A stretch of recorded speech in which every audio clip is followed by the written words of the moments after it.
પ્રભુના નામને મહિમા આપીએ। આજ સવારે પ્રભુએ એક નવો સવાર આપણા જીવનમાં આપ્યો, તે બદલ તેમને આભાર માનીને સવારના વચનના મન માટે આપણે આગળ વધીએ।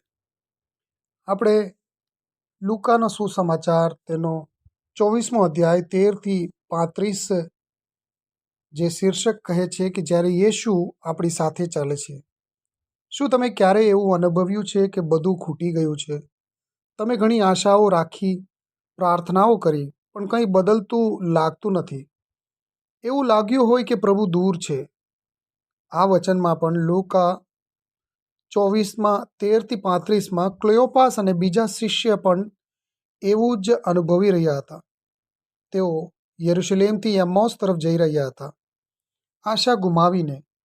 પણ યેશુ તેમના જીવનમાં એ વખતે પ્રવેશ કરે છે જ્યારે તેઓ તેની સૌથી ઓછી અપેક્ષા રાખતા હતા।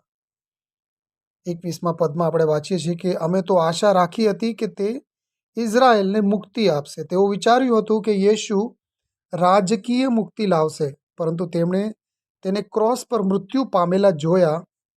તેઓ આશાથી નિરાશા તરફ વળી ગયા। જ્યારે આપણી અપેક્ષાઓ અનુસાર કામ ન થાય ત્યારે શું તમે પણ આશા ગુમાવો છો? આજે પ્રભુ તમને એવી સ્થિતિમાં મળવા માંગે છે। યેશુ તેમની જોડે ચાલ્યા। યેશુ પોતે નજીક આવ્યા અને તેમની સાથે ચાલવા લાગ્યા।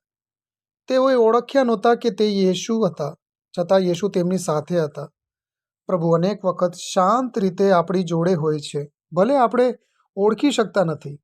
તમે તમારી પરિસ્થિતિમાં યેશુને જોઈ શકતા નથી, એનો અર્થ એ નથી કે પ્રભુ હાજર જ નથી। શાસ્ત્ર ખુલ્યું, મૂસા અને સર્વ ભવિષ્યવાણીઓમાંથી તેમને પોતાની વાતો સમજાવતો ગયો। યેશુએ વચન દ્વારા બતાવ્યું કે મસીહનો દુઃખ ભોગવી મહિમામાં પ્રવેશ કરવાનો હતો। યેશુ આજે પણ વચન દ્વારા આપણા હૃદયમાં સ્પર્શ કરે છે। તેના માટે તમારે માત્ર ખુલ્લું દિલ અને ખુલ્લું બાઇબલ જોઈએ। રોટી તોડતા તે પોતાની ઓળખાણ બતાવી।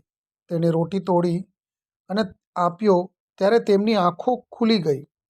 જ્યારે યેશુએ રોટી તોડી ત્યારે એને પ્રભુ સાથેની નજીકતાનું ચિહ્ન દર્શાવ્યું।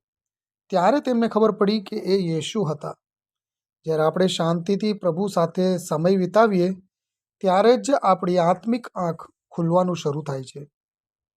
તેમના દિશા બદલાઈ જાય છે। તેઓ તરત યરુશલેમ પાછા ફર્યા। તેમણે જ્યાંથી આશા ગુમાવી હતી, હવે તેઓ ત્યાં પાછા જઈ રહ્યા છે। પણ હવે પાછા જતી વખતે તેમના જીવનમાં એ ગુમાવેલી આશા પાછી મેળવીને હવે તેઓ શુભ સમાચાર સાથે જાય છે।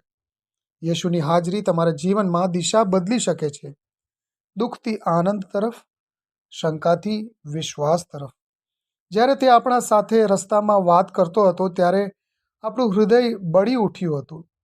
પ્રભુ આજે પણ ચાલે છે, ભલે તમે જોતા ન હો, પણ તમે એકલા નથી। આજે તમારી જિંદગીમાં પણ યેશુ તમારા માર્ગ પર જોડાઈ શકે છે। તેને ઓળખો, તેને સાંભળો અને તેને અનુસરો। પ્રભુ તમારા હૃદય પણ બળાવશે। જેવો તેણે ક્લિયોપાસની સાથે કર્યું હતું, તેવી જ રીતે પ્રભુ તમારી સાથે પણ કરવા માગે છે। તમારી જીવન તમે યેશુને સમર્પિત કરો અને તે તમારી દિશા બદલાવશે। પ્રભુ તમને આ વચનોથી આશીર્વાદ આપે। આમેન।